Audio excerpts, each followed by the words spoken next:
World War I, VT Western Front, Eastern Front, Romania, Finland, Italy, Balkans, Serbia, Macedonia, Greece, Romania, Finland, Serbia, Macedonia, Greece, Caucasus, Gallipoli, Sinai and Palestine, Mesopotamia, Persia, Hejaz and Levant, South Arabia, Central Arabia, Southwest Africa, South Africa, Togoland, Cameroon, East Africa, North Africa, Libya, Somaliland, Ethiopia, South Africa, Libya, Ethiopia, Qingtao, Samoa, New Guinea, Northwest Frontier, Central Asia, U-boat, North Sea, Atlantic, Mediterranean, Black Sea, Baltic Sea, Indian and Pacific Ocean. World War I or the First World War, the 28th of July 1914 to the 11th of November 1918, also known as the Great War, was a global conflict between two coalitions, the Allies, or Entente,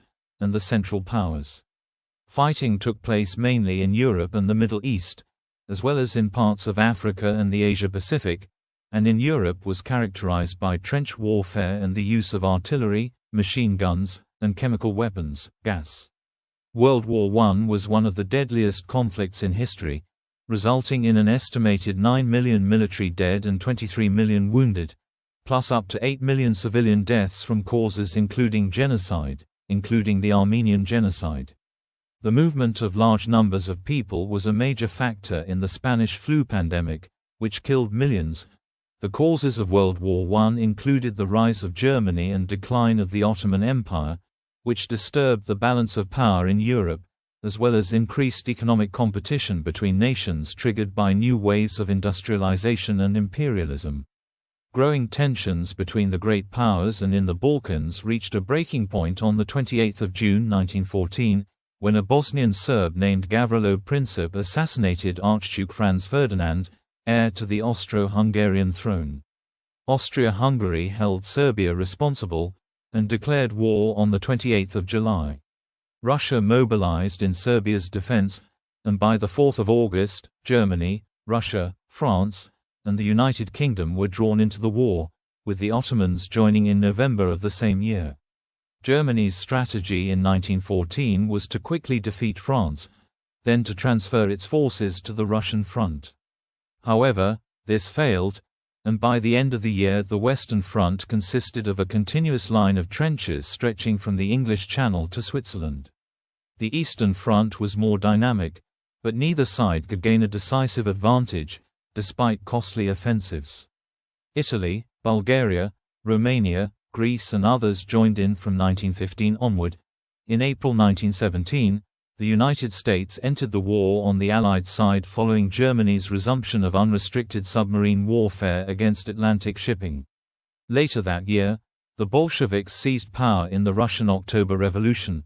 Soviet Russia signed an armistice, followed by a separate peace in March 1918. That month, Germany launched an offensive in the West, which despite initial successes left the German army exhausted and demoralized. A successful Allied counter-offensive from August 1918 caused a collapse of the German front line. By early November, Bulgaria, the Ottoman Empire and Austria-Hungary had each signed armistices with the Allies, leaving Germany isolated.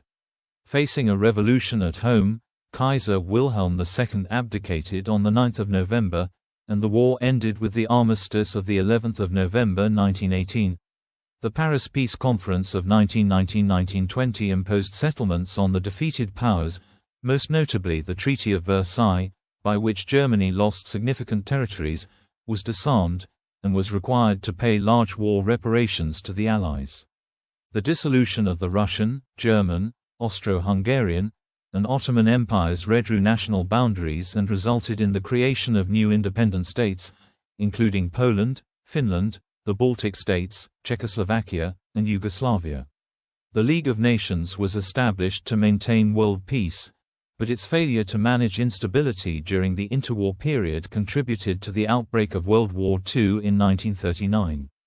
Names. Before World War II, the events of 1914 to 1918 were generally known as the Great War or simply the World War. In August 1914, the magazine The Independent wrote, "This is the Great War. It names itself. In October 1914, the Canadian magazine Maclean similarly wrote, "Some wars name themselves. This is the Great War." Contemporary Europeans also referred to it as the war to end war, and it was also described as the war to end all wars, due to their perception of its unparalleled scale, devastation, and loss of life. The first recorded use of the term First World War was in September 1914 by German biologist and philosopher Ernst Haeckel, who stated, "There is no doubt that the course and character of the feared European war will become the First World War in the full sense of the word." Background: political and military alliances. For much of the 19th century, the major European powers maintained a tenuous balance of power, known as the Concert of Europe. After 1848, this was challenged by Britain's withdrawal into so-called splendid isolation, the decline of the Ottoman Empire, new imperialism, and the rise of Prussia under Otto von Bismarck. Victory in the 1870 to 1871 Franco-Prussian War allowed Bismarck to consolidate a German empire. Post-1871, the primary aim of French policy was to avenge this defeat, but by the early 1890s, this had switched to the expansion of the French colonial empire. In 1873, Bismarck negotiated the League of the Three Emperors, which included Austria-Hungary, Russia and Germany. After the 1877 to 1878 Russo-Turkish War, the League was dissolved due to Austrian concerns over the expansion of Russian influence in the Balkans, an area they considered to be of vital strategic interest. Germany and Austria-Hungary then formed the 1879 Dual Alliance, which became the Triple Alliance when Italy joined in 1882. For Bismarck, the purpose of these agreements was to isolate France by ensuring the three empires resolve any disputes between themselves. In 1887, Bismarck set up the Reinsurance Treaty, a secret agreement between Germany and Russia to remain neutral if either were attacked by France or Austria-Hungary. For Bismarck, peace with Russia was the foundation of German foreign policy, but in 1890, he was forced to retire by Wilhelm II. The latter was persuaded not to renew the Reinsurance Treaty by his new chancellor, Leo von Caprivi. This gave France an opening to agree the Franco-Russian alliance in 1894, which was then followed by the 1904 Entente Cordiale with Britain. The Triple Entente was completed by the 1907 Anglo-Russian Convention. While not formal alliances, by settling long-standing colonial disputes in Asia and Africa, British support for France or Russia in any future conflict became a possibility. This was accentuated by British and Russian support for France against Germany during the 1911 Agadir crisis. Arms race. German economic and industrial strength continued to expand rapidly post-1871. Backed by Wilhelm II, Admiral Alfred von Tirpitz sought to use this growth to build an Imperial German Navy that could compete with the British Royal Navy. This policy was based on the work of U.S. naval author Alfred Thayer Mahan, who argued that possession of a blue water navy was vital for global power projection. Tirpitz had his books translated into German, while Wilhelm made them required reading for his advisors and senior military personnel. However, it was also an emotional decision, driven by Wilhelm's simultaneous admiration for the Royal Navy and desire to surpass it. Bismarck thought that the British would not interfere in Europe, as long as its maritime supremacy remained secure, but his dismissal in 1890 led to a change in policy and an Anglo-German naval arms race began. Despite the vast sums spent by Tirpitz, the launch of HMS Dreadnought in 1906 gave the British a technological advantage. Ultimately, the race diverted huge resources into creating a German navy large enough to antagonize Britain, but not defeat it. In 1911, Chancellor Theobald von Bethmann-Hollweg acknowledged defeat, leading to the Rüstungswende or armaments turning point, when he switched expenditure from the Navy to the Army. This decision was not driven by a reduction in political tensions but by German concern over Russia's quick recovery from its defeat in the Russo-Japanese War and subsequent 1905 Russian Revolution. Economic reforms led to a significant post-1908 expansion of railways and transportation infrastructure, particularly in its western border regions. Since Germany and Austria-Hungary relied on faster mobilization to compensate for their numerical inferiority compared to Russia, the threat posed by the closing of this gap was more important than competing with the Royal Navy. After Germany expanded its standing army by 170,000 troops in 1913, France extended compulsory military service from 2 to 3 years. Similar measures were taken by the Balkan powers and Italy, which led to increased expenditure by the Ottomans and Austria-Hungary. Absolute figures are difficult to calculate due to differences in categorizing expenditure, since they often omit civilian infrastructure projects like railways which had logistical importance and military use. It is known, however, that from 1908 to 1913, military spending by the 6 major European powers increased by over 50% in real terms. Conflicts in the Balkans. The years before 1914 were marked by a series of crises in the Balkans, as other powers sought to benefit from the Ottoman decline. While Pan-Slavic and Orthodox Russia considered itself the protector of Serbia and other Slav states, they preferred the strategically vital Bosporus Straits to be controlled by a weak Ottoman government, rather than an ambitious Slav power like Bulgaria.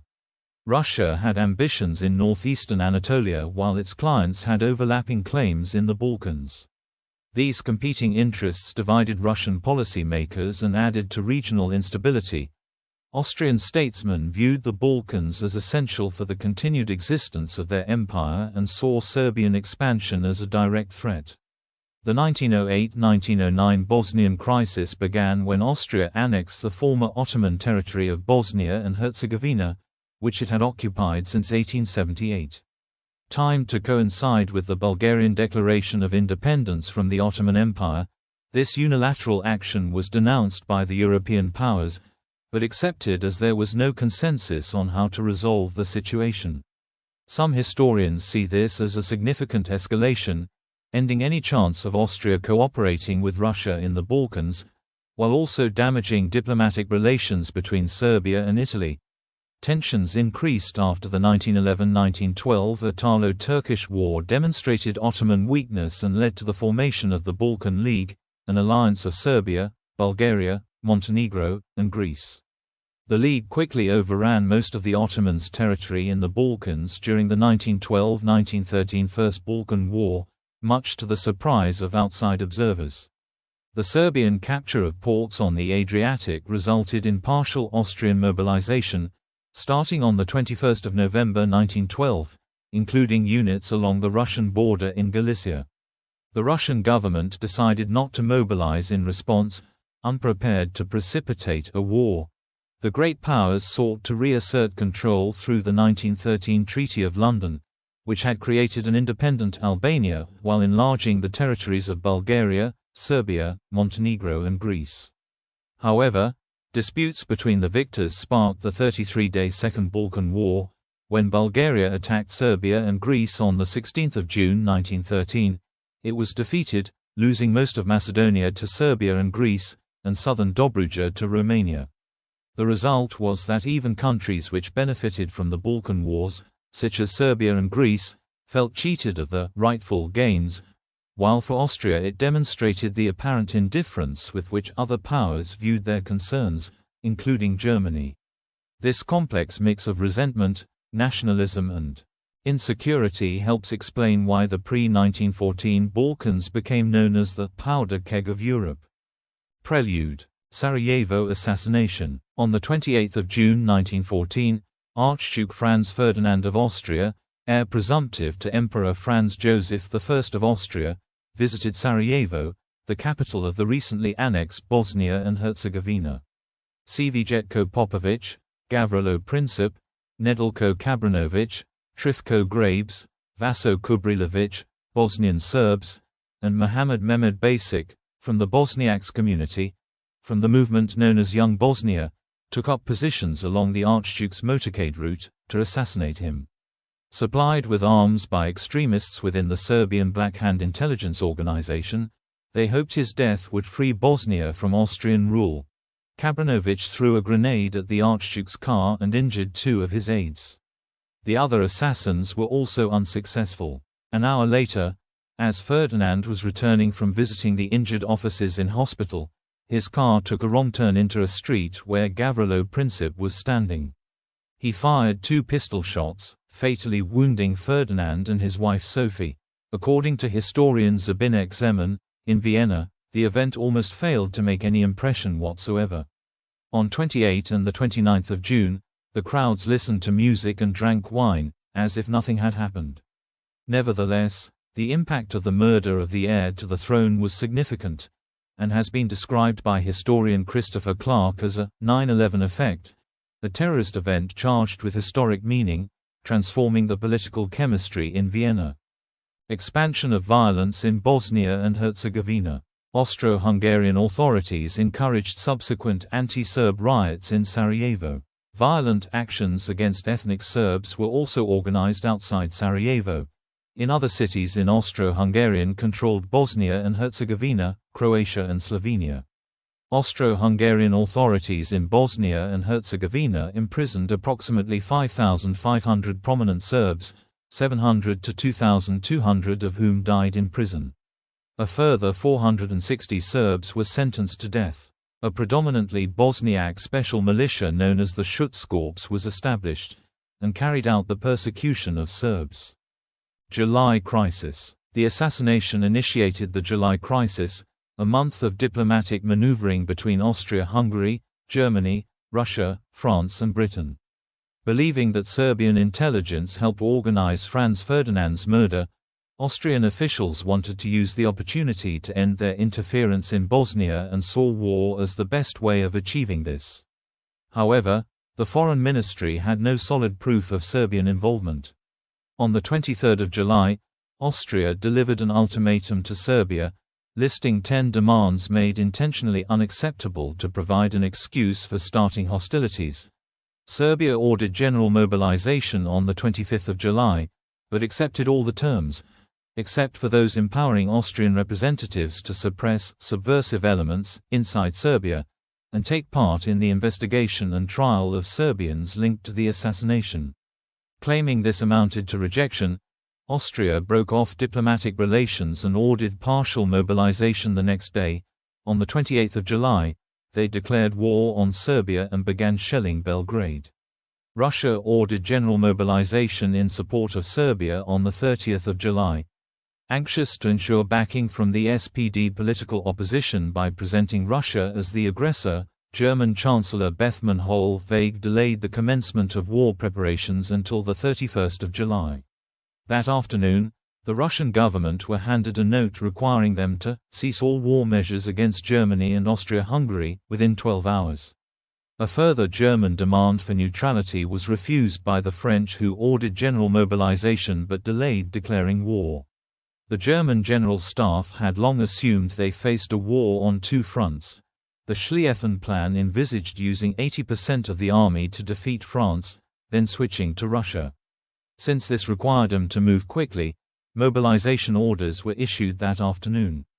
Once the German ultimatum to Russia expired on the morning of the 1st of August, the two countries were at war.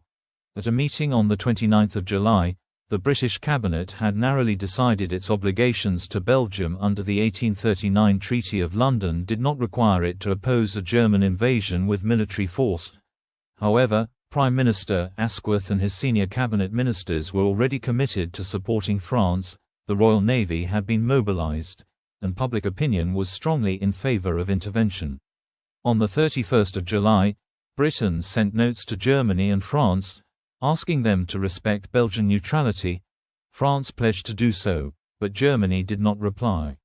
Aware of German plans to attack through Belgium, French Commander-in-Chief Joseph Joffre asked his government for permission to cross the border and preempt such a move. To avoid violating Belgian neutrality, he was told any advance could come only after a German invasion. Instead, the French cabinet ordered its army to withdraw 10 kilometers behind the German frontier, to avoid provoking war. On the 2nd of August, Germany occupied Luxembourg and exchanged fire with French units when German patrols entered French territory. On the 3rd of August, they declared war on France and demanded free passage across Belgium, which was refused. Early on the morning of the 4th of August, the Germans invaded, and Albert I of Belgium called for assistance under the Treaty of London. Britain sent Germany an ultimatum demanding they withdraw from Belgium.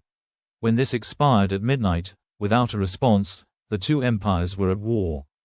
Progress of the war. Opening hostilities. Confusion among the Central Powers. Germany promised to support Austria-Hungary's invasion of Serbia, but interpretations of what this meant differed. Previously tested deployment plans had been replaced early in 1914, but those had never been tested in exercises. Austro-Hungarian leaders believed Germany would cover its northern flank against Russia. Serbian campaign. Beginning on 12 August, the Austrians and Serbs clashed at the battles of the Sia and Kolubara. Over the next 2 weeks, Austrian attacks were repulsed with heavy losses. As a result, Austria had to keep sizable forces on the Serbian front, weakening their efforts against Russia. Serbia's victory against Austria-Hungary in the 1914 invasion has been called one of the major upset victories of the 20th century. In 1915, the campaign saw the first use of anti-aircraft warfare after an Austrian plane was shot down with ground-to-air fire, as well as the first medical evacuation by the Serbian army. German offensive in Belgium and France. Upon mobilization, in accordance with the Schlieffen Plan, 80% of the German army was located on the Western Front, with the remainder acting as a screening force in the east. Rather than a direct attack across their shared frontier, the German right wing would sweep through the Netherlands and Belgium, then swing south, encircling Paris and trapping the French army against the Swiss border. The plan's creator, Alfred von Schlieffen, head of the German General Staff from 1891 to 1906, estimated that this would take 6 weeks, after which the German army would transfer to the east and defeat the Russians. The plan was substantially modified by his successor, Helmut von Moltke the Younger.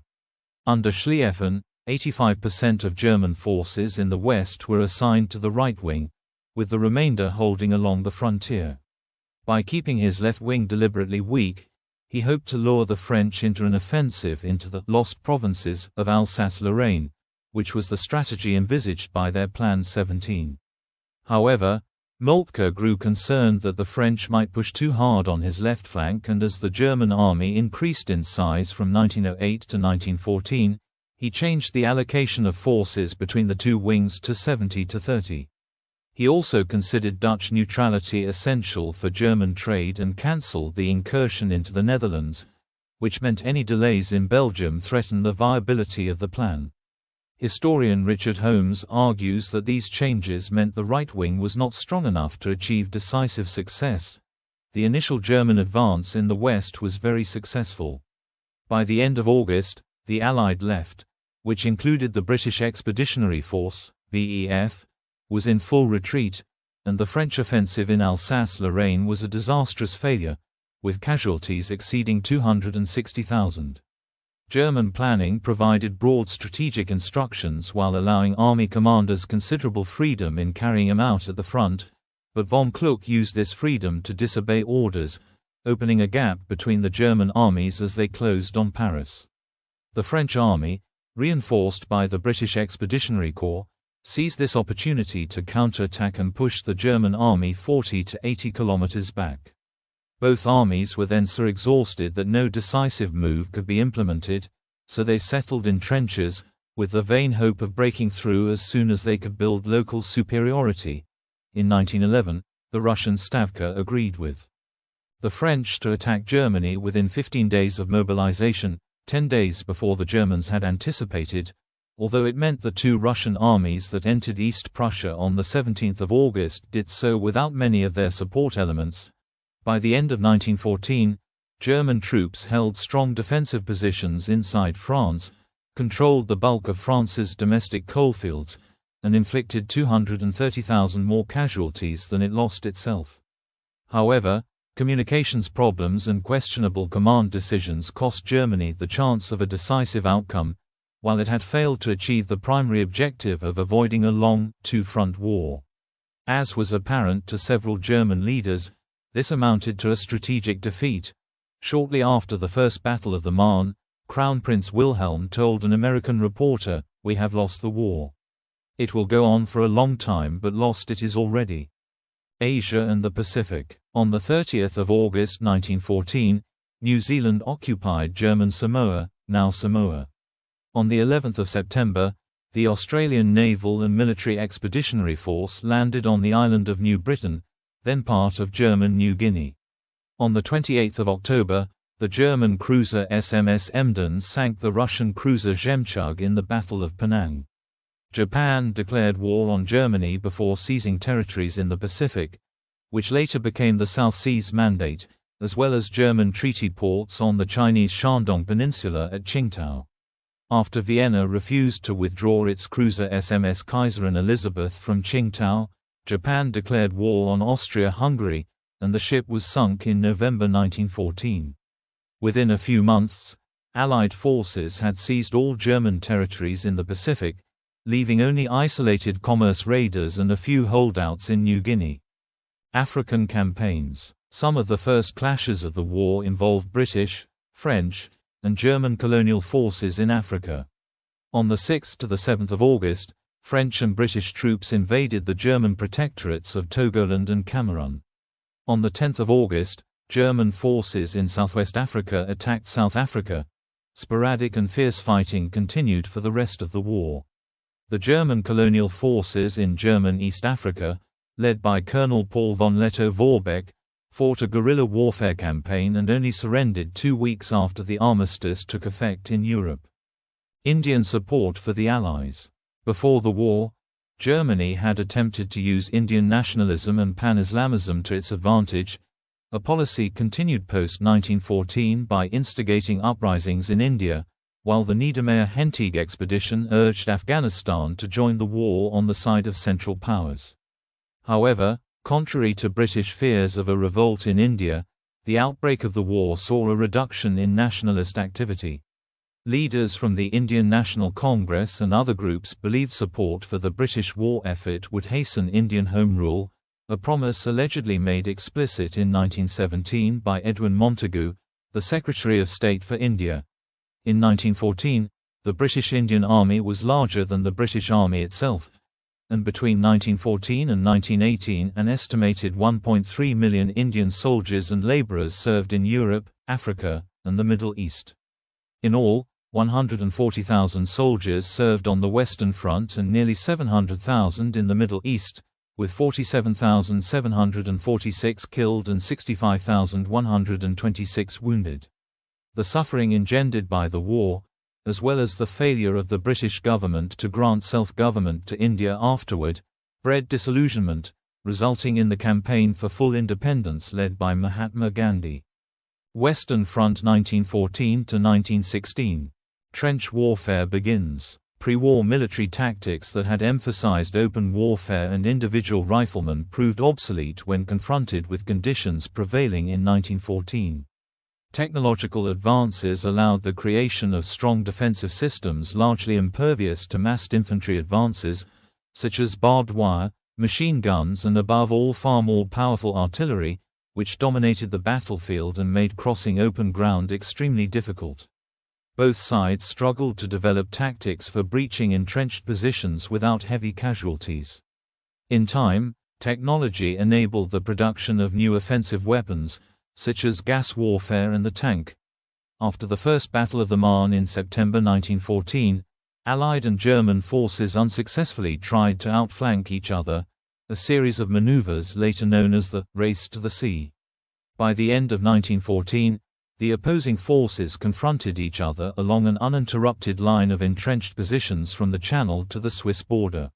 Since the Germans were normally able to choose where to stand, they generally held the high ground, while their trenches tended to be better built.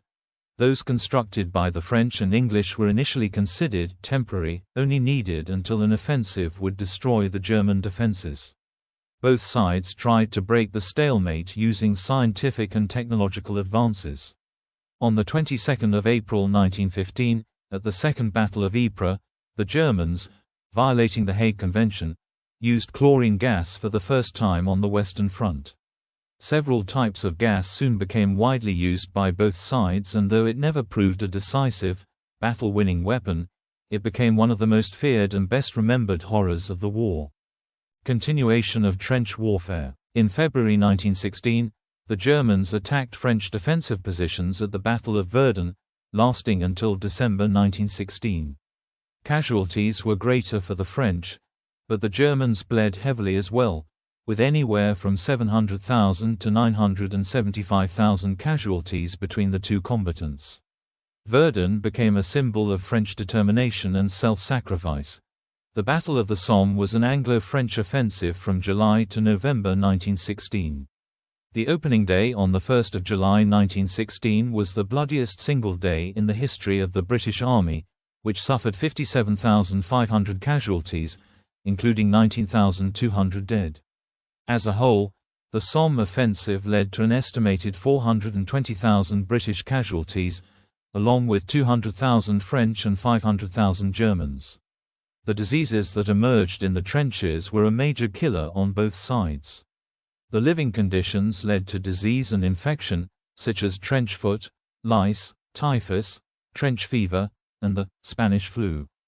Naval war. At the start of the war, German cruisers were scattered across the globe, some of which were subsequently used to attack Allied merchant shipping. These were systematically hunted down by the Royal Navy, though not before causing considerable damage. One of the most successful was the SMS Emden, part of the German East Asia Squadron stationed at Qingdao, which seized or sank 15 merchantmen, a Russian cruiser and a French destroyer. Most of the squadron was returning to Germany when it sank 2 British armoured cruisers at the Battle of Coronel in November 1914, before being virtually destroyed at the Battle of the Falkland Islands in December. The SMS Dresden escaped with a few auxiliaries, but after the Battle of Morzatiera, these two were either destroyed or interned. Soon after the outbreak of hostilities, Britain began a naval blockade of Germany. This proved effective in cutting off vital supplies, though it violated accepted international law. Britain also mined international waters, which closed off entire sections of the ocean, even to neutral ships. Since there was limited response to this tactic, Germany expected a similar response to its unrestricted submarine warfare. The Battle of Jutland in May-June 1916 was the only full-scale clash of battleships during the war, and one of the largest in history. The clash was indecisive, though the Germans inflicted more damage than they received. Thereafter, the bulk of the German high seas fleet was confined to port. German U-boats attempted to cut the supply lines between North America and Britain. The nature of submarine warfare meant that attacks often came without warning, giving the crews of the merchant ships little hope of survival. The United States launched a protest, and Germany changed its rules of engagement. After the sinking of the passenger ship RMS Lusitania in 1915, Germany promised not to target passenger liners, while Britain armed its merchant ships, placing them beyond the protection of the cruiser rules, which demanded warning and movement of crews to a place of safety, a standard that lifeboats did not meet. Finally, in early 1917, Germany adopted a policy of unrestricted submarine warfare, realizing the Americans would eventually enter the war. Germany sought to strangle Allied sea lanes before the United States could transport a large army overseas, but, after initial successes, eventually failed to do so. The U-boat threat lessened in 1917, when merchant ships began traveling in convoys, escorted by destroyers. This tactic made it difficult for U-boats to find targets, which significantly lessened losses. After the hydrophone and depth charges were introduced, destroyers could potentially successfully attack a submerged submarine. Convoys slowed the flow of supplies since ships had to wait as convoys were assembled. The solution was an extensive program of building new freighters. Troopships were too fast for the submarines and did not travel the North Atlantic in convoys. The U-boats sunk more than 5,000 Allied ships, at the cost of 199 submarines. World War I also saw the first use of aircraft carriers in combat, with HMS Furious launching Sopwith Camels in a successful raid against the Zeppelin hangars at Tondern in July 1918, as well as blimps for anti-submarine patrol. Southern theaters. War in the Balkans. Faced with Russia in the east, Austria-Hungary could spare only one-third of its army to attack Serbia. After suffering heavy losses, the Austrians briefly occupied the Serbian capital, Belgrade. A Serbian counterattack in the Battle of Kolubara succeeded in driving them from the country by the end of 1914. For the first 10 months of 1915, Austria-Hungary used most of its military reserves to fight Italy. German and Austro-Hungarian diplomats scored a coup by persuading Bulgaria to join the attack on Serbia. The Austro-Hungarian provinces of Slovenia, Croatia and Bosnia provided troops for Austria-Hungary. Montenegro allied itself with Serbia. Bulgaria declared war on Serbia on 14 October 1915 and joined in the attack by the Austro-Hungarian army under Mackensen's army of 250,000 that was already underway. Serbia was conquered in a little more than a month, as the Central Powers, now including Bulgaria, sent in 600,000 troops in total. The Serbian army, fighting on two fronts and facing certain defeat, retreated into northern Albania. The Serbs suffered defeat in the Battle of Kosovo. Montenegro covered the Serbian retreat toward the Adriatic coast in the Battle of Mojkovac on 6 to 7 January 1916, but ultimately the Austrians also conquered Montenegro. The surviving Serbian soldiers were evacuated to Greece. After the conquest, Serbia was divided between Austro-Hungary and Bulgaria. In late 1915, a Franco-British force landed at Salonika in Greece to offer assistance and to pressure its government to declare war against the Central Powers. However, the pro-German King Constantine I dismissed the pro-Allied government of Eleftherios Venizelos before the Allied expeditionary force arrived. The Macedonian front was at first mostly static. French and Serbian forces retook limited areas of Macedonia by recapturing Bitola on 19 November 1916 following the costly Monastir offensive, which brought stabilization of the front. Serbian and French troops finally made a breakthrough in September 1918 in the Vardar offensive, after most German and Austro-Hungarian troops had been withdrawn. The Bulgarians were defeated at the Battle of Dobro Pole, and by 25 September British and French troops had crossed the border into Bulgaria proper as the Bulgarian army collapsed.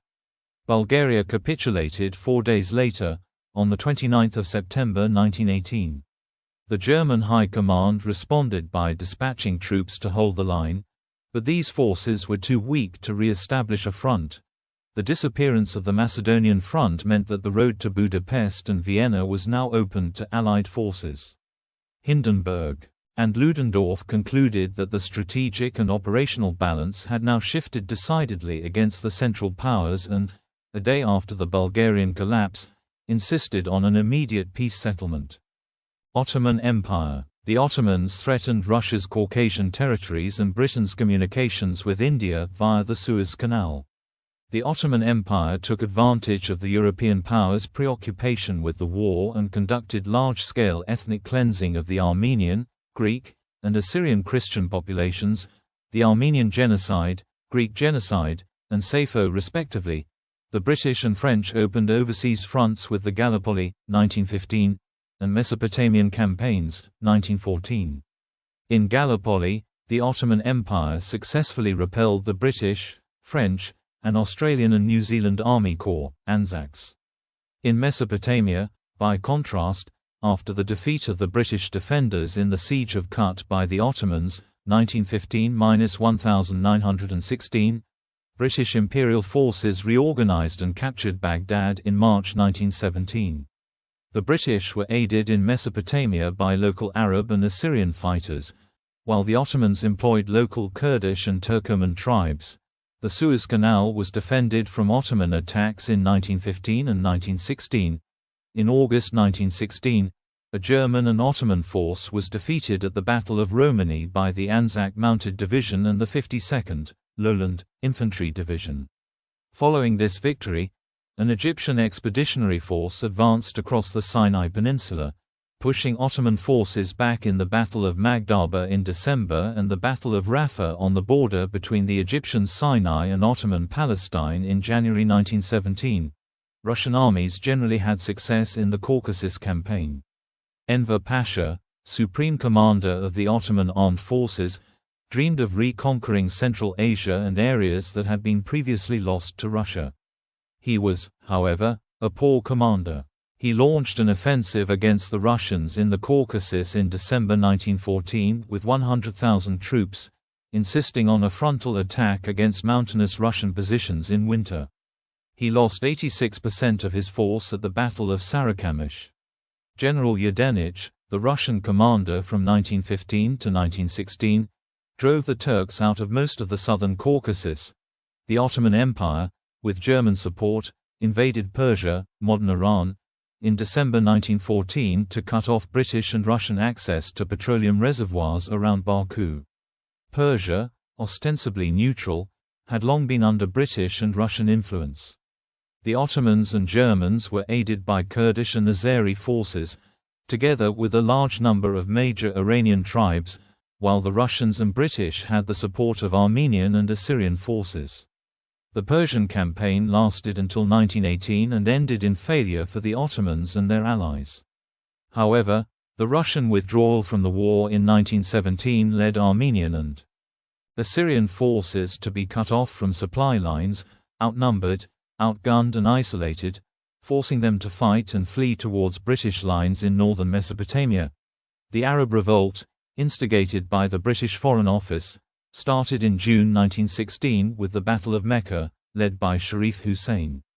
The Sharif declared the independence of the Kingdom of Hejaz and, with British assistance, conquered much of Ottoman-held Arabia, resulting finally in the Ottoman surrender of Damascus. Fakhri Pasha, the Ottoman commander of Medina, resisted for more than 2+ a year during the siege of Medina before surrendering in January 1919. The Senussi tribe, along the border of Italian Libya and British Egypt, incited and armed by the Turks, waged a small-scale guerrilla war against Allied troops. The British were forced to dispatch 12,000 troops to oppose them in the Senussi campaign. Their rebellion was finally crushed in mid-1916. Total Allied casualties on the Ottoman fronts amounted to 650,000 men. Total Ottoman casualties were 725,000, with 325,000 dead and 400,000 wounded. Italian front. Though Italy joined the Triple Alliance in 1882, a treaty with its traditional Austrian enemy was so controversial that subsequent governments denied its existence and the terms were only made public in 1915. This arose from nationalist designs on Austro-Hungarian territory in Trentino, the Austrian littoral, Rijeka and Dalmatia, considered vital to secure the borders established in 1866. In 1902, Rome secretly had agreed with France to remain neutral if the latter was attacked by Germany, effectively nullifying its role in the Triple Alliance. When the war began in 1914, Italy argued the Triple Alliance was defensive and it was not obliged to support an Austrian attack on Serbia. Opposition to joining the Central Powers increased when Turkey became a member in September, since in 1911 Italy had occupied Ottoman possessions in Libya and the Dodecanese Islands. To secure Italian neutrality, the Central Powers offered him Tunisia, while in return for an immediate entry into the war, the Allies agreed to their demands for Austrian territory and sovereignty over the Dodecanese. Although they remained secret, these provisions were incorporated into the April 1915 Treaty of London. Italy joined the Triple Entente and, on the 23rd of May, declared war on Austria-Hungary, followed by Germany 15 months later. The pre-1914 Italian army was short of officers, trained men, adequate transport and modern weapons. By April 1915, some of these deficiencies had been remedied, but it was still unprepared for the major offensive required by the Treaty of London. The advantage of superior numbers was offset by the difficult terrain. Much of the fighting took place high in the Alps and Dolomites, where trench lines had to be cut through rock and ice, and keeping troops supplied was a major challenge. These issues were exacerbated by unimaginative strategies and tactics. Between 1915 and 1917, the Italian commander, Luigi Cadorna, undertook a series of frontal assaults along the Isonzo, which made little progress and cost many lives. By the end of the war, Italian combat deaths totaled around 548,000. In the spring of 1916, The Austro-Hungarians counterattacked in Asiago in the Strafe expedition, but made little progress and were pushed by the Italians back to Tyrol. Although Italy occupied southern Albania in May 1916, their main focus was the Isonzo front which, after the capture of Gorizia in August 1916, remained static until October 1917. After a combined Austro-German force won a major victory at Caporetto, Cadorna was replaced by Armando Diaz, who retreated more than 100 kilometers, 62 miles, before holding positions along the Piave River. A second Austrian offensive was repulsed in June 1918. On the 24th of October, Diaz launched the Battle of Vittorio Veneto and initially met stubborn resistance, but with Austria-Hungary collapsing, Hungarian divisions in Italy demanded they be sent home. When this was granted, many others followed and the Imperial Army disintegrated, the Italians taking over 300,000 prisoners. On the 3rd of November, the Armistice of Villa Giusti ended hostilities between Austria-Hungary and Italy, which occupied Trieste and areas along the Adriatic Sea awarded to it in 1915. Eastern Front. Initial actions. As previously agreed with French President Raymond Poincaré, Russian plans at the start of the war were to simultaneously advance into Austrian Galicia and East Prussia as soon as possible. Although their attack on Galicia was largely successful, and the invasions achieved their aim of forcing Germany to divert troops from the Western Front, the speed of mobilization meant they did so without much of their heavy equipment and support functions. These weaknesses contributed to Russian defeats at Tannenberg and the Masurian Lakes in August and September 1914, forcing them to withdraw from East Prussia with heavy losses. By spring 1915, they had also retreated from Galicia, and the May 1915 Gorlice-Tarnow offensive allowed the Central Powers to invade Russian-occupied Poland. Despite the successful June 1916 Brusilov offensive against the Austrians in eastern Galicia, shortages of supplies, heavy losses and command failures prevented the Russians from fully exploiting their victory. However, it was one of the most significant offensives of the war, diverting German resources from Verdun, relieving Austro-Hungarian pressure on the Italians, and convincing Romania to enter the war on the side of the Allies on the 27th of August. It also fatally weakened both the Austrian and Russian armies, whose offensive capabilities were badly affected by their losses and increased disillusion with the war that ultimately led to the Russian revolutions. Meanwhile, unrest grew in Russia as the Tsar remained at the front, with the home front controlled by Empress Alexandra. Her increasingly incompetent rule and food shortages in urban areas led to widespread protests and the murder of her favorite, Grigory Rasputin, at the end of 1916. Romanian participation. Despite secretly agreeing to support the Triple Alliance in 1883, Romania increasingly found itself at odds with the Central Powers over their support for Bulgaria in the Balkan Wars and the status of ethnic Romanian communities in Hungarian-controlled Transylvania, which comprised an estimated 2.8 million of the 5.0 million population. With the ruling elite split into pro-German and pro-Entente factions, Romania remained neutral for 2 years while allowing Germany and Austria to transport military supplies and advisors across Romanian territory. In September 1914, Russia acknowledged Romanian rights to Austro-Hungarian territories including Transylvania and Banat, whose acquisition had widespread popular support, and Russian success against Austria led Romania to join the Entente in the August 1916 Treaty of Bucharest. Under the strategic plan known as Hypothesis Z, the Romanian army planned an offensive into Transylvania, while defending southern Dobruja and Giurgiu against a possible Bulgarian counterattack. On the 27th of August 1916, they attacked Transylvania and occupied substantial parts of the province before being driven back by the recently formed German Ninth Army, led by former Chief of Staff Erich von Falkenhayn. A combined German-Bulgarian-Turkish offensive captured Dobruja and Giurgiu, although the bulk of the Romanian army managed to escape encirclement and retreated to Bucharest, which surrendered to the Central Powers on 6 December 1916. In the summer of 1917, a Central Powers offensive began in Romania under the command of August von Mackensen to knock Romania out of the war, resulting in the battles of Oitus, Marasti and Marashesti, where up to 1 million Central Powers troops were present. The battles lasted from the 22nd of July to the 3rd of September, and eventually, the Romanian army was victorious, advancing 500 square kilometers. August von Mackensen could not plan for another offensive as he had to transfer troops to the Italian front. Following the Russian Revolution, Romania found itself alone on the Eastern Front and signed the Treaty of Bucharest with the Central Powers, which recognized Romanian sovereignty over Bessarabia in return for ceding control of passes in the Carpathian Mountains to Austria-Hungary and leasing its oil wells to Germany. Although approved by Parliament, King Ferdinand I refused to sign it, hoping for an Allied victory in the West. Romania re-entered the war on 10 November 1918 on the side of the Allies, and the Treaty of Bucharest was formally annulled by the Armistice of the 11th of November 1918. Central Powers Peace Overtures. On 12 December 1916, after 10 brutal months of the Battle of Verdun and a successful offensive against Romania, Germany attempted to negotiate a peace with the Allies.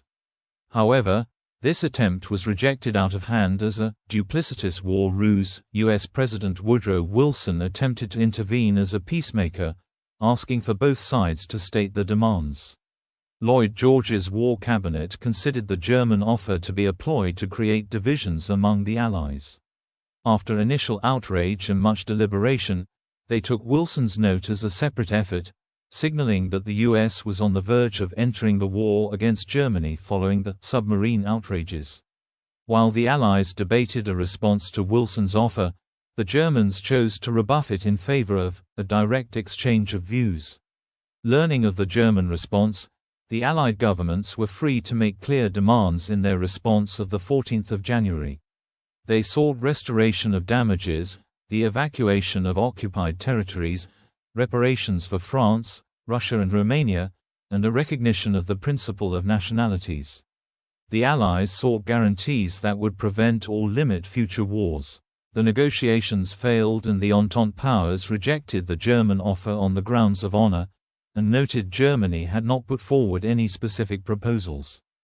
Final years of the war. Russian Revolution and withdrawal. By the end of 1916, Russian casualties totaled nearly 5 million killed, wounded or captured, with major urban areas affected by food shortages and high prices. In March 1917, Tsar Nicholas ordered the military to forcibly suppress strikes in Petrograd, but the troops refused to fire on the crowds. Revolutionaries set up the Petrograd Soviet, and fearing a left-wing takeover, the State Duma forced Nicholas to abdicate and establish the Russian Provisional Government, which confirmed Russia's willingness to continue the war. However, the Petrograd Soviet refused to disband, creating competing power centers and causing confusion and chaos, with frontline soldiers becoming increasingly demoralized. Following the Tsar's abdication, Vladimir Lenin, with the help of the German government, was ushered from Switzerland into Russia on 16 April 1917. Discontent and the weaknesses of the provisional government led to a rise in the popularity of the Bolshevik Party, led by Lenin, which demanded an immediate end to the war. The Revolution of November was followed in December by an armistice and negotiations with Germany. At first, the Bolsheviks refused the German terms, but when German troops began marching across Ukraine unopposed, they acceded to the Treaty of Brest-Litovsk on 3 March 1918. The treaty ceded vast territories, including Finland, Estonia, Latvia, Lithuania, and parts of Poland and Ukraine, to the Central Powers. With the Russian Empire out of the war, Romania found itself alone on the Eastern Front and signed the Treaty of Bucharest with the Central Powers in May 1918. Under the terms of the treaty, Romania ceded territory to Austria-Hungary and Bulgaria and leased its oil reserves to Germany.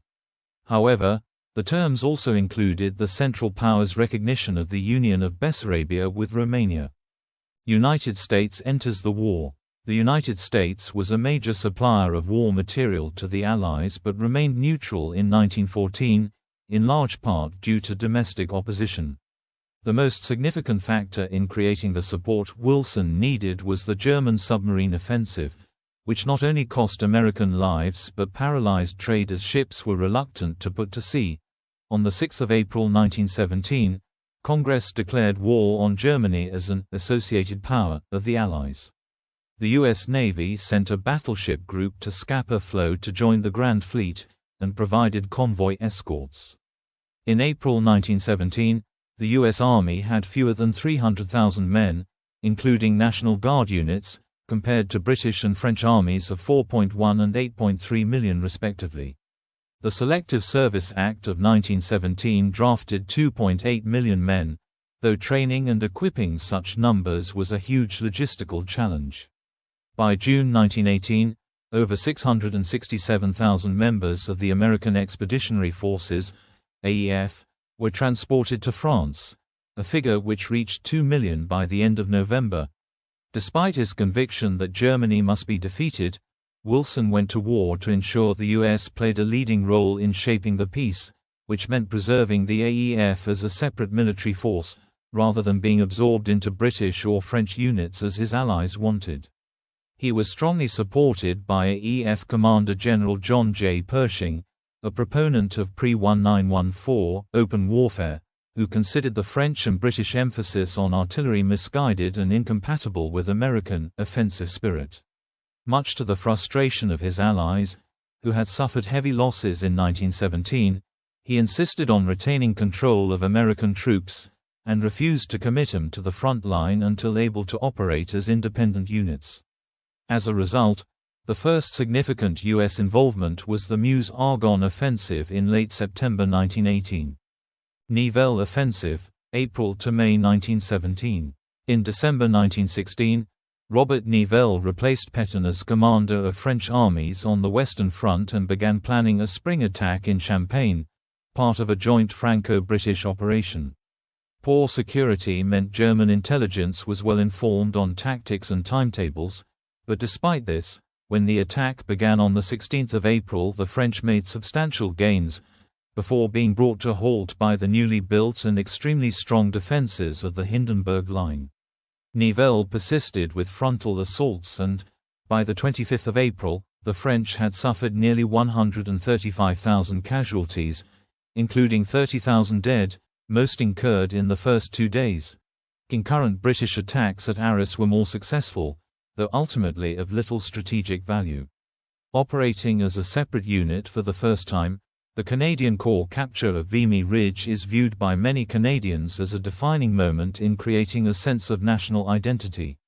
Though Nivelle continued the offensive, on 3 May the 21st Division, which had been involved in some of the heaviest fighting at Verdun, refused orders to go into battle, initiating the French army mutinies. Within days, collective indiscipline had spread to 54 divisions, while over 20,000 deserted. Sinai and Palestine Campaign, 1917–1918. In March and April 1917, at the First and Second Battles of Gaza, German and Ottoman forces stopped the advance of the Egyptian Expeditionary Force, which had begun in August 1916 at the Battle of Romani. At the end of October 1917, the Sinai and Palestine Campaign resumed, when General Edmund Allenby's 20th Corps, 21st Corps and Desert Mounted Corps won the Battle of Beersheba. 2 Ottoman armies were defeated a few weeks later at the Battle of Mughar Ridge and, early in December, Jerusalem had been captured following another Ottoman defeat at the Battle of Jerusalem. About this time, Friedrich Freiherr Kress von Kressenstein was relieved of his duties as the 8th Army's commander, replaced by Javad Pasha, and a few months later the commander of the Ottoman army in Palestine, Erich von Falkenhayn, was replaced by Otto Lehmann von Sanders.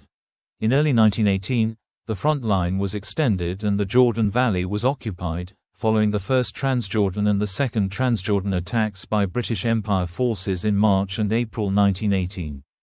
German offensive and Allied counter-offensive, March to November 1918. In December 1917, the Central Powers signed an armistice with Russia, thus freeing large numbers of German troops for use in the West. With German reinforcements and new American troops pouring in, the outcome was to be decided on the Western Front. The Central Powers knew that they could not win a protracted war, but they held high hopes for success in a final quick offensive. Ludendorff drew up plans, Operation Michael, for the 1918 offensive on the Western Front. The operation commenced on 21 March 1918, with an attack on British forces near St. Quentin. German forces achieved an unprecedented advance of 60 kilometers, 37 miles. The initial offensive was a success. After heavy fighting, however, the offensive was halted. Lacking tanks or motorized artillery, the Germans were unable to consolidate their gains. The problems of resupply were also exacerbated by increasing distances that now stretched over terrain that was shell-torn and often impassable to traffic. Germany launched Operation Georgette against the northern English Channel ports. The Allies halted the drive after limited territorial gains by Germany. The German army to the south then conducted Operations Blucher and York, pushing broadly towards Paris. Germany launched Operation Marne, Second Battle of the Marne, on 15 July, in an attempt to encircle Reims. The resulting counterattack, which started the 100 Days Offensive on 8 August, led to a marked collapse in German morale. Allied advance to the Hindenburg Line. By September, the Germans had fallen back to the Hindenburg Line. The Allies had advanced to the Hindenburg Line in the north and center. German forces launched numerous counterattacks, but positions and outposts of the line continued falling, with the BEF alone taking 30,441 prisoners in the last week of September. On 24 September, the Supreme Army Command informed the leaders in Berlin that armistice talks were inevitable. The final assault on the Hindenburg Line began with the Meuse-Argonne offensive, launched by American and French troops on 26 September. 2 days later, the Belgians, French and British attacked around Ypres, and the day after the British at St. Quentin in the center of the line. The following week, cooperating American and French units broke through in Champagne at the Battle of Blanc-Mont Ridge, the 3rd to the 27th of October, forcing the Germans off the commanding heights, and closing towards the Belgian frontier. On the 8th of October, the Hindenburg Line was pierced by British and Dominion troops of the 1st and 3rd British armies at the Second Battle of Cambrai. Breakthrough of Macedonian Front, September 1918. Allied forces started the Vardar offensive on 15 September at two key points, Dobropole and near Dotran Lake. In the Battle of Dobropole, the Serbian and French armies had success after a 3-day-long battle with relatively small casualties, and subsequently made a breakthrough in the front, something which was rarely seen in World War I. After the front was broken, Allied forces started to liberate Serbia and reached Skopje at 29 September, after which Bulgaria signed an armistice with the Allies on 30 September. Armistices and capitulations. The collapse of the Central Powers came swiftly. Bulgaria was the first to sign an armistice, the Armistice of Salonika on 29 September 1918. German Emperor Wilhelm II in a telegram to Bulgarian Tsar Ferdinand I described the situation thus, disgraceful. 62,000 Serbs decided the war. On the same day, the German Supreme Army Command informed Kaiser Wilhelm II and the Imperial Chancellor Count Georg von Hartling that the military situation facing Germany was hopeless. On 24 October, the Italians began a push that rapidly recovered territory lost after the Battle of Caporetto. This culminated in the Battle of Vittorio Veneto, marking the end of the Austro-Hungarian army as an effective fighting force. The offensive also triggered the disintegration of the Austro-Hungarian Empire. During the last week of October, declarations of independence were made in Budapest, Prague, and Zagreb. On 29 October, the imperial authorities asked Italy for an armistice, but the Italians continued advancing, reaching Trento, Udine, and Trieste. On 3 November, Austria-Hungary sent a flag of truce and accepted the Armistice of Villa Giusti, arranged with the Allied authorities in Paris. Austria and Hungary signed separate armistices following the overthrow of the Habsburg monarchy. In the following days, the Italian army occupied Innsbruck and all Tyrol, with over 20,000 soldiers. On 30 October, the Ottoman Empire capitulated, and signed the Armistice of Mudros. German government surrenders. With the military faltering and with widespread loss of confidence in the Kaiser leading to his abdication and fleeing of the country, Germany moved towards surrender. Prince Maximilian of Baden took charge on October 3 as Chancellor of Germany. Negotiations with President Wilson began immediately, in the hope that he will offer better terms than the British and French. Wilson demanded a constitutional monarchy and parliamentary control over the German military. The German Revolution of 1918–1919 began at the end of October 1918. Units of the German Navy refused to set sail for a last, large-scale operation in a war they believed to be as good as lost. The sailors' revolt, which then ensued in the naval ports of Wilhelmshaven and Kiel, spread across the whole country within days and led to the proclamation of a republic on 9 November 1918, shortly thereafter to the abdication of Kaiser Wilhelm II, and German surrender. Aftermath. In the aftermath of the war, the German, Austro-Hungarian, Ottoman, and Russian empires disappeared. Numerous nations regained their former independence, and new ones were created. 4 dynasties fell as a result of the war: the Romanovs, the Hohenzollerns, the Habsburgs, and the Ottomans.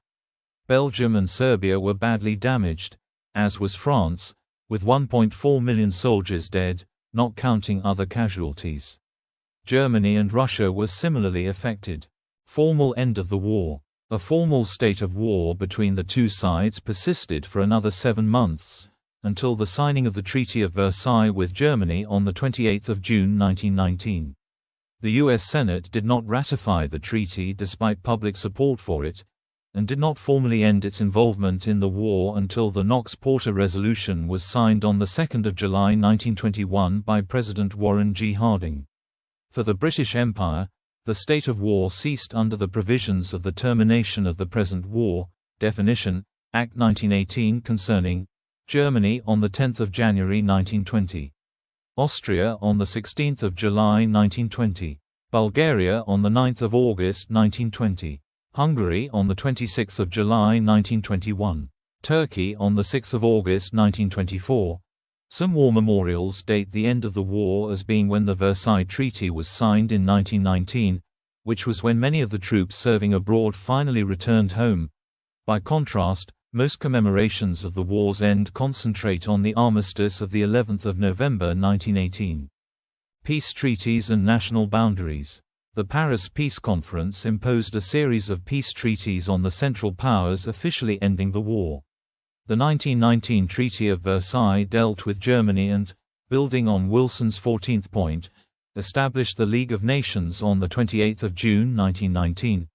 The Central Powers had to acknowledge responsibility for all the loss and damage to which the Allied and associated governments and their nationals have been subjected as a consequence of the war imposed upon them by their aggression. In the Treaty of Versailles, this statement was Article 231. This article became known as the War Guilt Clause, as the majority of Germans felt humiliated and resentful.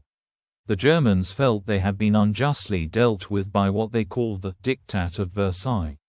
German historian Hagen Schulze said the treaty placed Germany under legal sanctions, deprived of military power, economically ruined, and politically humiliated.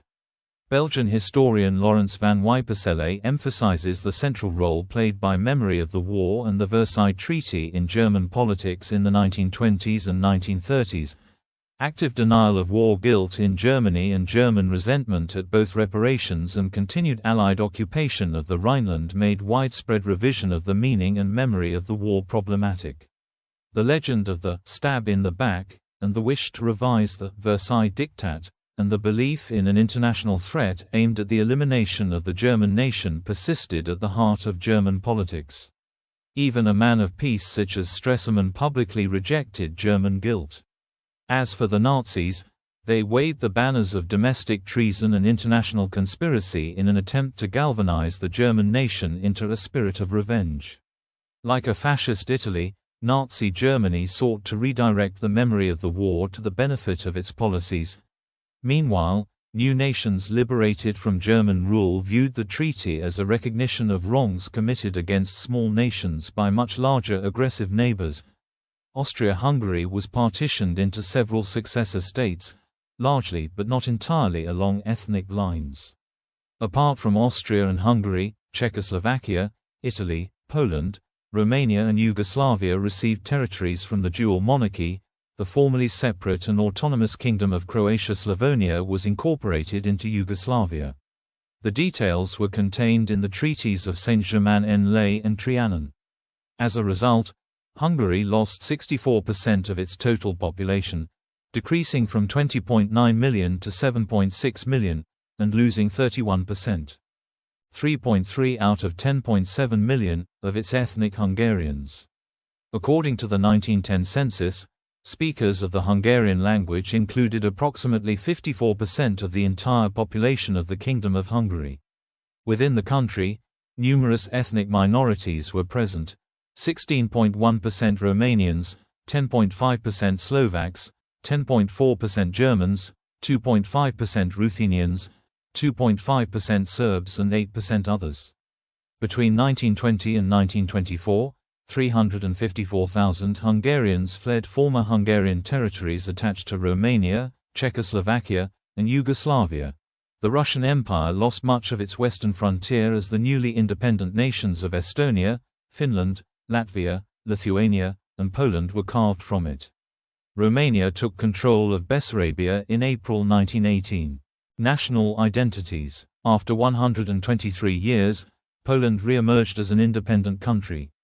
The Kingdom of Serbia and its dynasty, as a minor Entente nation, and the country with the most casualties per capita, became the backbone of a new multinational state, the Kingdom of Serbs, Croats and Slovenes, later renamed Yugoslavia. Czechoslovakia, combining the Kingdom of Bohemia with parts of the Kingdom of Hungary, became a new nation. Romania would unite all Romanian-speaking people under a single state, leading to Greater Romania. In Australia and New Zealand, the Battle of Gallipoli became known as those nations' baptism of fire. It was the first major war in which the newly established countries fought, and it was one of the first times that Australian troops fought as Australians, not just subjects of the British Crown, and independent national identities for these nations took hold.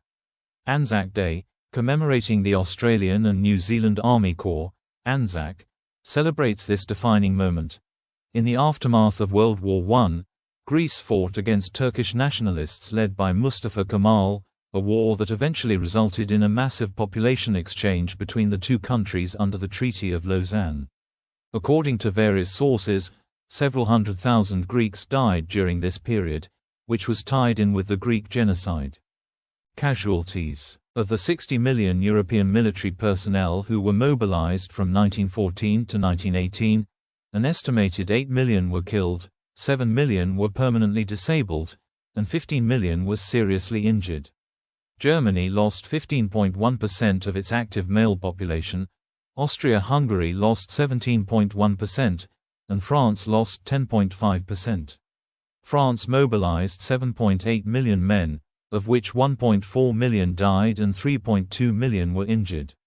Approximately 15,000 deployed men sustained gruesome facial injuries, causing social stigma and marginalization. They were called the Gules Cassés, broken faces. In Germany, civilian deaths were 474,000 higher than in peacetime, due in large part to food shortages and malnutrition that had weakened disease resistance. These excess deaths are estimated as 271,000 in 1918, plus another 71,000 in the first half of 1919 when the blockade was still in effect. Starvation caused by famine killed approximately 100,000 people in Lebanon. Diseases flourished in the chaotic wartime conditions. In 1914 alone, louse-borne epidemic typhus killed 200,000 in Serbia. Starting in early 1918, a major influenza epidemic known as Spanish flu spread across the world, accelerated by the movement of large numbers of soldiers, often crammed together in camps and transport ships with poor sanitation. The Spanish flu killed at least 17 to 25 million people, including an estimated 2.64 million Europeans and as many as 675,000 Americans.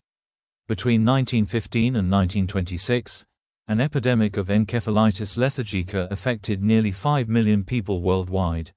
8 million equines, mostly horses, donkeys and mules, died, 3/4 of them from the extreme conditions they worked in. War crimes.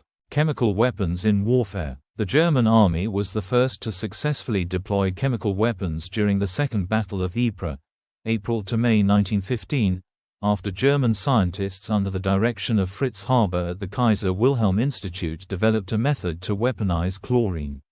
The use of chemical weapons had been sanctioned by the German High Command to force Allied soldiers out of their entrenched positions, complementing rather than supplanting more lethal conventional weapons. Chemical weapons were deployed by all major belligerents throughout the war, inflicting approximately 1.3 million casualties, of which about 90,000 were fatal. The use of chemical weapons in warfare was a direct violation of the 1899 Hague Declaration concerning asphyxiating gases and the 1907 Hague Convention on Land Warfare, which prohibited their use.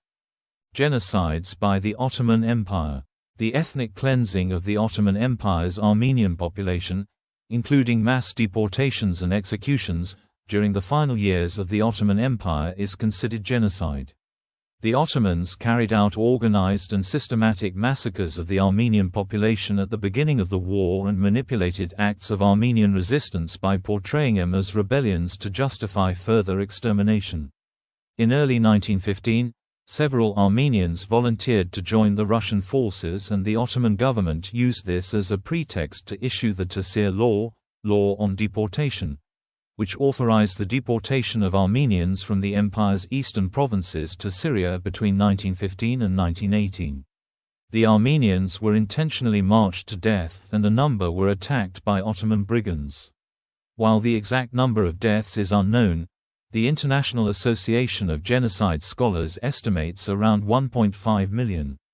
The government of Turkey continues to deny the genocide to the present day, arguing that those who died were victims of inter-ethnic fighting, famine, or disease during World War I. These claims are rejected by most historians. Other ethnic groups were similarly attacked by the Ottoman Empire during this period, including Assyrians and Greeks, and some scholars consider those events to be part of the same policy of extermination. At least 250,000 Assyrian Christians, about half of the population, and 350,000 to 750,000 Anatolian and Pontic Greeks were killed between 1915 and 1922. Prisoners of war. About 8 million soldiers surrendered and were held in POW camps during the war. All nations pledged to follow the Hague Conventions on fair treatment of prisoners of war, and the survival rate for POWs was generally much higher than that of combatants at the front. Around 25 to 31% of Russian losses, as a proportion of those captured, wounded, or killed, were to prisoner status. For Austria-Hungary 32%, for Italy 26%, for France 12%, for Germany 9%, for Britain 7%. Prisoners from the Allied armies totaled about 1.4 million, not including Russia, which lost 2.5 to 3.5 million soldiers as prisoners. From the Central Powers, about 3.3 million soldiers became prisoners, most of them surrendered to Russians. Soldiers' experiences. Allied personnel was around 42,928,000, while Central personnel was near 25,248,000. British soldiers of the war were initially volunteers but were increasingly conscripted. Surviving veterans returning home often found they could discuss their experiences only among themselves, so formed veterans associations, or legions. Conscription. Conscription was common in most European countries. However, it was controversial in English-speaking countries. It was especially unpopular among minority ethnicities, especially the Irish Catholics in Ireland, Australia, and the French Catholics in Canada. In the US, conscription began in 1917 and was generally well received, with a few pockets of opposition in isolated rural areas. The administration decided to rely primarily on conscription, rather than voluntary enlistment, to raise military manpower after only 73,000 volunteers enlisted out of the initial 1 million target in the first 6 weeks of war. Military attachés and war correspondents. Military and civilian observers from every major power closely followed the course of the war. Many were able to report on events from a perspective somewhat akin to modern, embedded, positions within the opposing land and naval forces. Economic effects. Macro and microeconomic consequences devolved from the war. Families were altered by the departure of many men. With the death or absence of the primary wage earner, women were forced into the workforce in unprecedented numbers. At the same time, the industry needed to replace the lost laborers sent to war. This aided the struggle for voting rights for women. In all nations, the government's share of GDP increased, surpassing 50% in both Germany and France and nearly reaching that level in Britain. To pay for purchases in the US, Britain cashed in its extensive investments in American railroads and then began borrowing heavily from Wall Street. President Wilson was on the verge of cutting off the loans in late 1916, but allowed a great increase in U.S. government lending to the Allies. After 1919, the U.S. demanded repayment of these loans. The repayments were, in part, funded by German reparations that, in turn, were supported by American loans to Germany. This circular system collapsed in 1931 and some loans were never repaid. Britain still owed the United States $4.4 billion of World War I debt in 1934. The last installment was finally paid in 2015. Britain turned to her colonies for help in obtaining essential war materials whose supply from traditional sources had become difficult. Geologists such as Albert Kitson were called on to find new resources of precious minerals in the African colonies. Kitson discovered important new deposits of manganese, used in munitions production, in the Gold Coast. Article 231 of the Treaty of Versailles, the so-called War Guilt Clause, stated Germany accepted responsibility for all the loss and damage to which the Allied and associated governments and their nationals have been subjected as a consequence of the war imposed upon them by the aggression of Germany and her allies. It was worded as such to lay a legal basis for reparations, and a similar clause was inserted in the treaties with Austria and Hungary. However, neither of them interpreted it as an admission of war guilt. In 1921, the total reparations sum was placed at 132 billion gold marks. However, Allied experts knew that Germany could not pay this sum. The total sum was divided into three categories, with the third being deliberately designed to be chimerical, and its primary function was to mislead public opinion into believing the total sum was being maintained. Thus, 50 billion gold marks, $12.5 billion, represented the actual Allied assessment of German capacity to pay, and, therefore, represented the total German reparations figure that had to be paid. This figure could be paid in cash or in kind, coal, timber, chemical dyes, etc. Some of the territory lost, via the Treaty of Versailles, was credited towards the reparation figure, as were other acts such as helping to restore the Library of Louvain. By 1929, the Great Depression caused political chaos throughout the world. In 1932, the payment of reparations was suspended by the international community, by which point Germany had paid only the equivalent of 20.598 billion gold marks. With the rise of Adolf Hitler, all bonds and loans that had been issued and taken out during the 1920s and early 1930s were cancelled. David Andelman notes, refusing to pay doesn't make an agreement null and void. The bonds, the agreement, still exist. Thus, following the Second World War, at the London Conference in 1953, Germany agreed to resume payment on the money borrowed. On 3 October 2010, Germany made the final payment on these bonds. The Australian Prime Minister, Billy Hughes, wrote to the British Prime Minister, David Lloyd George, "You have assured us that you cannot get better terms. I much regret it, and hope even now that some way may be found of securing agreement for demanding reparation commensurate with the tremendous sacrifices made by the British Empire and her allies." Australia received £5,571,720 in war reparations, but the direct cost of the war to Australia had been £376,993,052, and, by the mid-1930s, repatriation pensions, war gratuities, interest and sinking fund charges were £831,280,947. Support and opposition for the war. Support. In the Balkans, Yugoslav nationalists such as the leader, Ante Trumbic, strongly supported the war, desiring the freedom of Yugoslavs from Austria-Hungary and other foreign powers and the creation of an independent Yugoslavia. The Yugoslav Committee, led by Trumbic, was formed in Paris on 30 April 1915 but shortly moved its office to London. In April 1918, the Rome Congress of Oppressed Nationalities met, including Czechoslovak, Italian, Polish, Transylvanian, and Yugoslav representatives who urged the Allies to support national self-determination for the peoples residing within Austria-Hungary.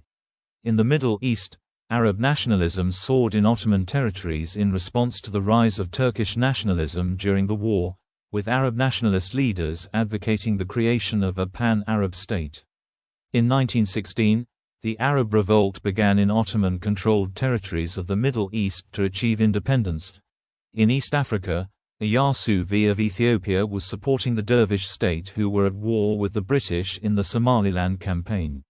Von Seyberg, the German envoy in Addis Ababa, said, "Now the time has come for Ethiopia to regain the coast of the Red Sea, driving the Italians home, to restore the empire to its ancient size." The Ethiopian Empire was on the verge of entering World War I on the side of the Central Powers before Iyasu's overthrow at the Battle of Segale due to Allied pressure on the Ethiopian aristocracy. Several socialist parties initially supported the war when it began in August 1914. But European socialists split on national lines, with the concept of class conflict held by radical socialists such as Marxists and syndicalists being overborne by their patriotic support for the war. Once the war began, Austrian, British, French, German, and Russian socialists followed the rising nationalist current by supporting their country's intervention in the war. Italian nationalism was stirred by the outbreak of the war and was initially strongly supported by a variety of political factions. One of the most prominent and popular Italian nationalist supporters of the war was Gabriele D'Annunzio, who promoted Italian irredentism and helped sway the Italian public to support intervention in the war. The Italian Liberal Party, under the leadership of Paolo Boselli, promoted intervention in the war on the side of the Allies and used the Dante Alighieri Society to promote Italian nationalism. Italian socialists were divided on whether to support the war or oppose it.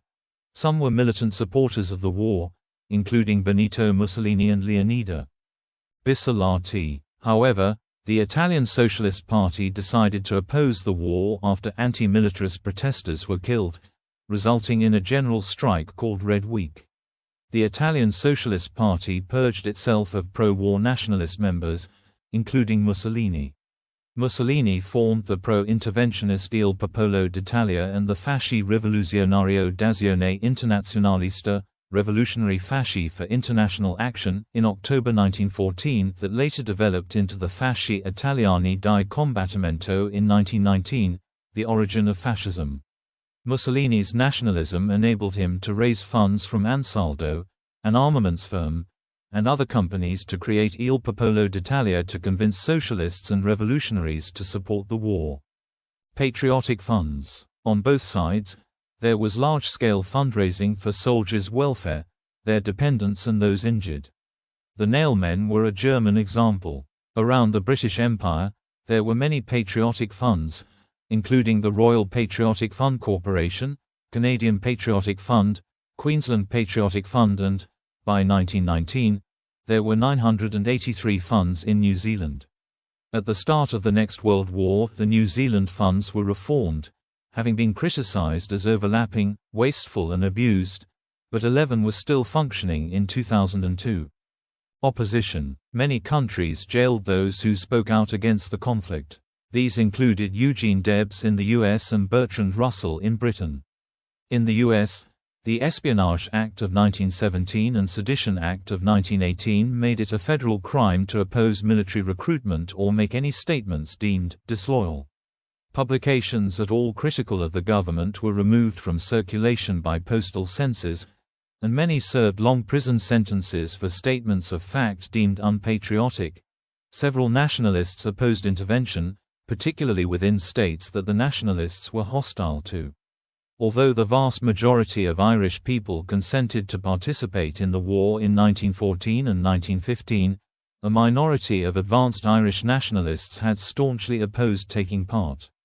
The war began amid the Home Rule crisis in Ireland that had resurfaced in 1912, and by July 1914 there was a serious possibility of an outbreak of civil war in Ireland.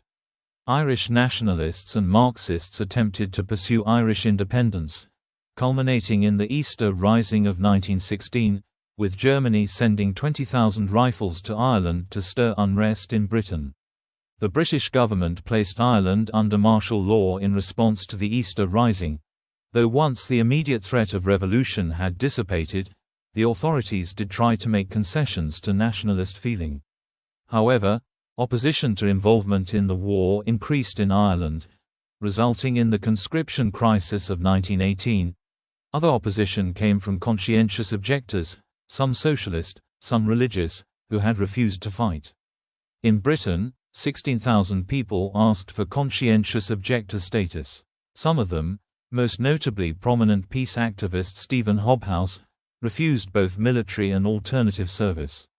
Many suffered years of prison, including solitary confinement. Even after the war, in Britain, many job advertisements were marked, "No conscientious objectors need to apply." On the 1st to the 4th of May 1917, about 100,000 workers and soldiers of Petrograd, and after them, the workers and soldiers of other Russian cities, led by the Bolsheviks, demonstrated under banners reading, "Down with the war," and "All power to the Soviets."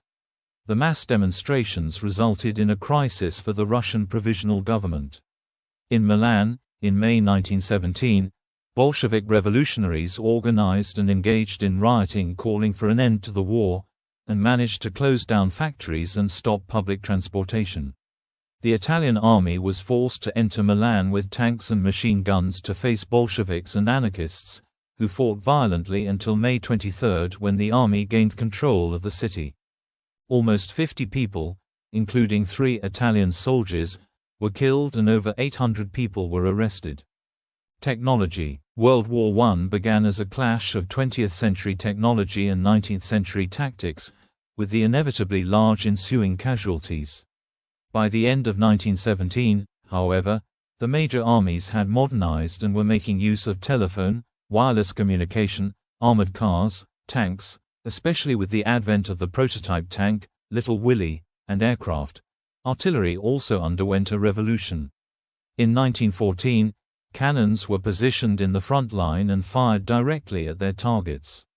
By 1917, indirect fire with guns, as well as mortars and even machine guns, was commonplace, using new techniques for spotting and ranging, notably, aircraft and the field telephone. Fixed-wing aircraft were initially used for reconnaissance and ground attack.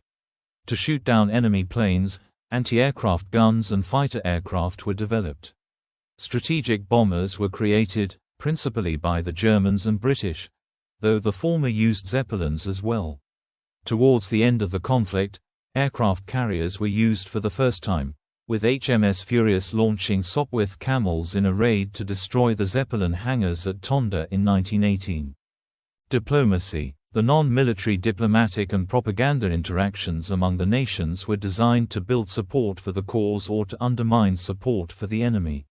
For the most part, wartime diplomacy focused on 5 issues: propaganda campaigns, defining and redefining the war goals, which became harsher as the war went on, luring neutral nations, Italy, Ottoman Empire, Bulgaria, Romania, into the coalition by offering slices of enemy territory, and encouragement by the allies of nationalistic minority movements inside the Central Powers, especially among Czechs, Poles, and Arabs.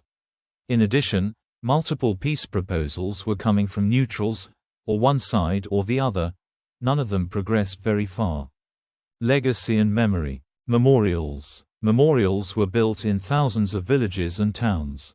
Close to battlefields, Those buried in improvised burial grounds were gradually moved to formal graveyards under the care of organizations such as the Commonwealth War Graves Commission, the American Battle Monuments Commission, the German War Graves Commission, and Le Souvenir Français. Many of these graveyards also have monuments to the missing or unidentified dead, such as the Menin Gate Memorial to the Missing and the Tietville Memorial to the Missing of the Somme. In 1915, John McCrae, a Canadian Army doctor, wrote the poem In Flanders Fields as a salute to those who perished in the war. It is still recited today, especially on Remembrance Day and Memorial Day.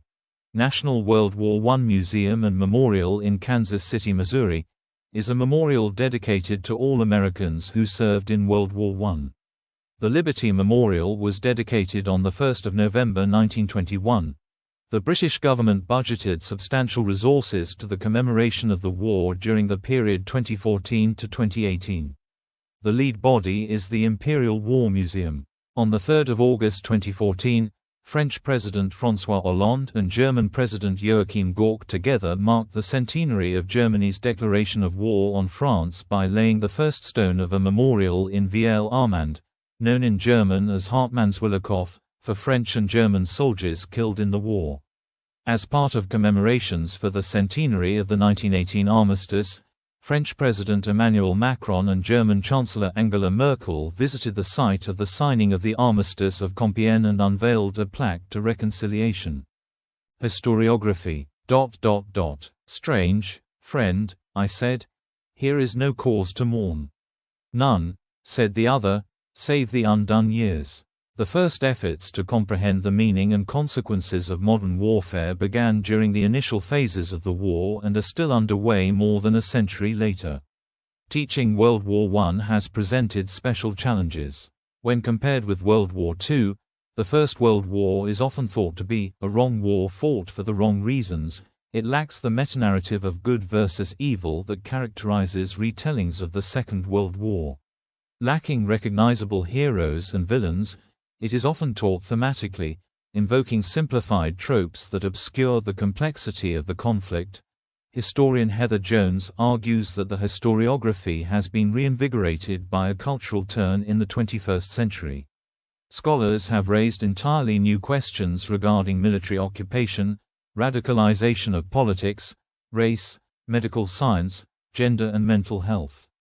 Among the major subjects that historians have long debated regarding the war include why the war began, why the Allies won, whether generals were responsible for high casualty rates, how soldiers endured the poor conditions of trench warfare, and to what extent the civilian home front accepted and endorsed the war effort.